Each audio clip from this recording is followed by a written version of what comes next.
Markets move long before the headlines catch up. By the time news outlets announce a boom or a crash, the smartest investors have already acted. They weren't guessing. They were reading signals, small, subtle patterns that whisper what's coming next. The ability to spot those signals early doesn't make you a fortune teller. It makes you a prepared observer in a world driven by cycles, psychology, and data. So, can you really predict market moves? Not perfectly, but you can learn to recognize the clues that most people ignore, clues hidden in plain sight. The first signal is market sentiment. Every chart, index, and headline is a reflection of collective emotion. Fear and greed pushing prices higher or lower. You can measure this through tools like the Fear and Greed Index, investor surveys, or even social media chatter. When optimism feels extreme, danger is often near. When panic dominates, opportunity usually hides beneath it. The crowd almost always moves late, and markets love to punish latecomers. Understanding sentiment helps you act before emotion blinds the masses. The next signal comes from liquidity and credit conditions. Think of liquidity as the oxygen of the financial world. When there's plenty, markets breathe easily and grow. When it tightens, assets suffocate. Central bank policies, interest rate trends, and money supply data reveal how much liquidity is in the system. When credit is cheap and accessible, asset bubbles inflate. When it dries up, corrections follow. Watch the Federal Reserve's tone, bond yields, and interbank lending rates. They often move before stock prices do. Another key indicator is the bond market itself. Bonds don't make flashy headlines, but they quietly predict the future. The yield curve, the difference between short and long-term interest rates, tells a powerful story. When short-term yields rise above long-term yields, it often signals recession ahead. That's not superstition, it's behavioral logic. Investors expect lower rates in the future because they anticipate slowing growth. Nearly every major economic downturn in modern history was preceded by an inverted yield curve. Then there's corporate earnings, the heartbeat of a market. Stocks ultimately follow profits. When companies consistently beat expectations, markets climb. When earnings growth slows, reality eventually catches up to speculation. Don't just read quarterly reports. Look at forward guidance. If executives start using cautious language about demand, margins, or hiring, they're signaling storm clouds ahead long before charts collapse.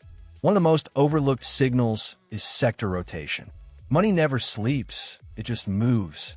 When growth stocks start losing steam and defensive sectors like utilities or consumer staples begin to rise, investors are shifting from offense to defense. That rotation often hints at broader changes in economic sentiment. Likewise, when industrials and small caps start gaining strength after a slowdown, recovery might be quietly starting. Watch where institutional capital flows. It speaks louder than forecasts. Another signal hides in commodity prices. Oil, copper, and gold are not just raw materials. They're economic thermometers. When oil and copper surge, they often signal expansion as industries consume more energy and materials. When they drop sharply, demand and confidence may be fading. Gold behaves differently. It tends to rise when fear or inflation expectations grow. By tracking commodities, you're reading how the real economy feels beneath the surface of financial speculation. Let's not forget currency movements. The strength of the US dollar, for example, influences everything from emerging markets to corporate earnings. A rising dollar often pressures global liquidity and reduces risk appetite, while a weakening dollar tends to ignite rallies in stocks and commodities. When multiple currencies start moving sharply against historical trends, something big is shifting in global capital flows.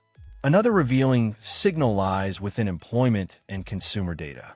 Markets are forward-looking, but labor statistics often confirm what investors already sense. When job growth slows and wage inflation eases, it suggests demand is cooling. Conversely, strong hiring and confident consumers point toward resilience. The key is not to react to the data itself, but to how markets respond to it. If good news stops pushing prices higher, momentum might be fading, a subtle but powerful sign. Then there's insider activity, what company executives are doing with their own shares. When insiders buy heavily, they usually believe their stock is undervalued. When they sell en masse after a rally, they might be quietly taking profits. No one knows a business better than the people running it. Following insider sentiment doesn't guarantee success, but it adds a human layer to market analysis. A more modern signal comes from alternative data, satellite imagery showing factory activity, shipping traffic, credit card spending, or even online search trends. Hedge funds spend millions analyzing these unconventional clues because they reveal behavior before official reports do. But you don't need fancy tools to think like them. Pay attention to small anomalies, falling retail foot traffic, declining freight volumes, or slowing app downloads. Markets react to reality. Reality shows up in data first. Of course, not all signals are quantitative. Narratives drive markets too. When everyone is telling the same story, AI will change everything. Housing can't fall. Inflation is dead. It's often time to question it. Dominant narratives create complacency. True investors notice when the story stops matching the data. The moment public confidence becomes unquestioned, the cycle usually begins to turn. One of the strongest signals, ironically, is silence. When volatility disappears and everyone feels safe, danger often hides beneath the calm. Long periods of stability tend to breed risk-taking and leverage, setting the stage for abrupt reversals. That's why professional traders say, low volatility plants the seeds of high volatility. Quiet markets are not harmless. They're deceptive. So how can you use all this in practice? The goal isn't to react to every flicker of data. It's to build a framework, a way of thinking that connects these clues. Start by tracking 3 categories: liquidity, sentiment, and fundamentals. Liquidity tells you if money is flowing freely or tightening. Sentiment tells you how people feel. Fundamentals tell you whether reality supports those feelings. When all 3 align, major trends form. When they conflict, volatility grows. Let's make it simple. Imagine liquidity is rising, sentiment is optimistic, and fundamentals are improving. Markets climb. But if liquidity tightens while optimism stays high, that's a warning. It means investors are still partying while oxygen is running out. Recognizing that disconnect early lets you protect profits before the crowd realizes what's happening. Now, none of this guarantees perfect timing. Markets are complex, and signals can give false readings. But the more signals you learn to observe, the clearer the patterns become. You start to see rhythm where others see randomness. You stop reacting emotionally and start responding strategically.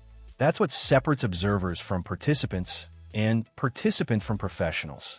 Remember, spotting signals isn't about predicting the next headline. It's about preparing for it. When you understand the conditions that lead to major moves, you can adapt before chaos hits. You can trim risk, build cash, or lean into opportunities with confidence instead of fear. So, can you spot the hidden signals that predict market moves? Maybe not all of them yet, but every investor can train their eyes to notice more. The clues are everywhere, in data, behavior, and tone. The market constantly speaks. Most people just don't listen. Start listening. Watch the small shifts, the quiet anomalies, the early tremors that hint at change. Over time, those signals will guide your decisions with far more accuracy than predictions ever could. Because the truth is, wealth doesn't belong to those who react fastest. It belongs to those who see first.